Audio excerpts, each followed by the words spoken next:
Money Train here, Future X TV. Method Man interview we just did was off the chain.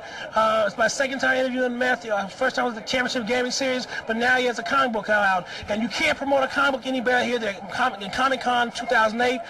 It's mad crazy. You can see how filled it is. And we're going to be out there walking around the aisles, stopping people, bothering them, getting interviews, asking them why they're in their costume, and whatever they don't want to say on TV, we're going to have them say it anyway. But we're going to go by the BT booth. Check it out.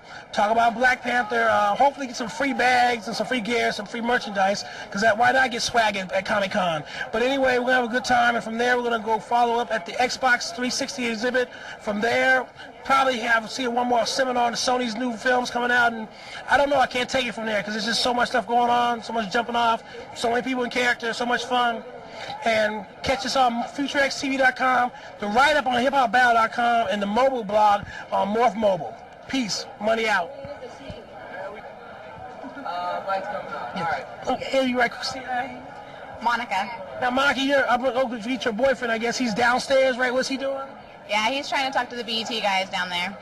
Now, when you're here, are you like, oh my God, you dragged me to another comic book convention? You know, it's like I gotta stay with my man because they're going to these comic book conventions. Or do you get something out of it too and stuff? I mean, I'm used to it. I'm just supporting him, so I've been to a few already. Now, has he put you in the book? Has he drawn you into his books? I keep telling him to, but not yet. How can he not do that? You look fine. Why hasn't he done that? He's got too many others right now to draw. Too many other women. Wait a minute. I know. Oh, wait. We might clean that up. You know what I mean? You mean somebody find you can't be any other women that need a model before you, right? I don't know. We'll see. We don't want to put that on tape, okay? You know what I mean? You know. But no, we have a good time here, and definitely. Is there anything you've seen so far that you like, or just any art, booth, seminar, person in a costume, or just everything? There's just too much. Too much. Too much goodness. Well, if we see I'll say his name. His name's Ty Johnson. Look for him. What's his MySpace page? What's his MySpace page? He has a MySpace page. I think it's Tiger TYGR76. It's a bad time in a relationship when you think you know your boyfriend's MySpace page.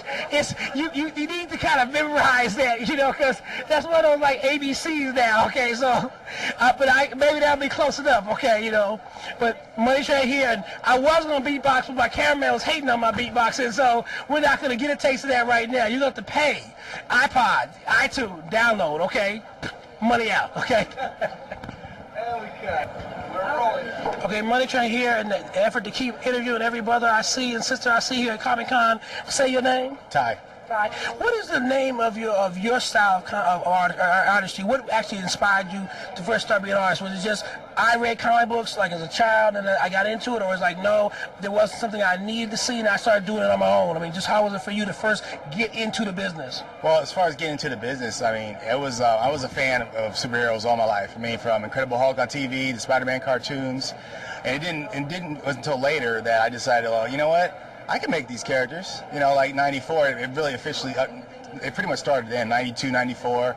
I started making characters and giving them identities and, you know, storylines and stuff. So from there, it got bigger. So I'm at this point where it's like I got hundreds of characters that I plan on making and, you know, some premiere characters and try to put them out there the best way I can. And it's a tough business out there, so you got to try your best and never give up. Now, I'm a writer myself. I wrote a Disney movie called Max Kill Big Move, but I understand, is it a situation where you're trying to partner up with other writers because you're an artist, or are you saying, like, no, I should be able to write and do the same, or how do you see your role as far as the creative side? Just the art first, then writing, or you have to have a tandem of two, a tandem? Well, you definitely need two, but you got to find what you're best at. And since right now the ideas that I have for the characters is starting to outweigh the drawing part, so drawing's behind while the writing and creativity part of it is ahead, and that's kind of tough trying to do both. I mean they have people doing inking, drawing, the coloring, and then you got someone doing the writing, and those are separate people, and I'm trying to do it by myself, and it's kind of hard.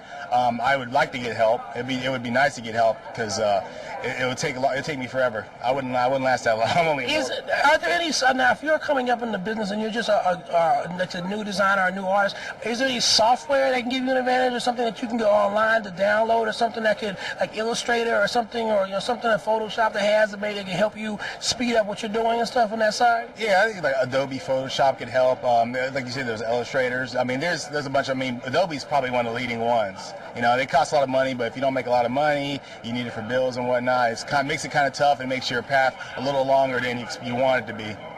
Definitely. Now, for you now, you said let's talk about black characters now. What black characters are good or bad in your estimation on the comic book side? Because I think we were talking about a little bit, but I hate to say is there such a thing as a black character, first of all? I mean, well, right, there is. They have a few. It's a small few, but I mean, the ones that really stand out. I mean, as far as movie adaptations, for example, I think it's. You sometimes kind of like Hancock. I'm gonna use one. I'll say two: Meteor Man and Blank Man. And there's part of me. Hey, you did not mention them. I know you did not say Meteor Man and Blank Man. I know you did not actually go there. Those movies have never been mentioned on TV or anywhere in the last 15 years or 16 years when they got out. So yeah, that's pretty bad. You mentioned it, but it's bad. I mean, honestly, as a kid watching those, I'm kind of like, what is that? I mean, is this what we have to offer as black people? And I don't think that's the case. I think we have a lot of heroes in this world. I mean, real heroes, you know, Martin Luther King, Malcolm X, other people I can't remember right at this moment. But there's a lot of heroes out there that are African American. And it's like, why can't we have a legitimate superhero that doesn't have all these, you know, these things that you would make fun of? You know, there should be characters that be serious. They don't have to be clean cut, but they can be, you know, legitimate superheroes that are willing to put their life on the line and then some. do you count Hancock as a black superhero, or is it just I hate to say this, a super black star playing a white part that might have been a white guy playing that part? Because I don't know what the black part of Hancock was, other than he was like drinking, having fun, and he liked Ripple or something like that. Yeah, you know what? I haven't seen the movie yet, but that's probably the reason why. How could you have not seen the movie? It's like #1. How could you the #1 black superhero movie? Just the trailers, baby. The trailers do not convince me to go see it. And I just don't want to see another one like that happen again. That's the other 200 million people with $200 million made worldwide. You weren't convinced. I understand, you know. And that's the part that part that kills me is that I actually feel that way. So to me, there's a problem in my mind, and they got to get fixed. Well, he's not technically a superhero. That's the one problem. He's a super being that does super things. So he really isn't a hero. That's the problem, first of all, with Hancock.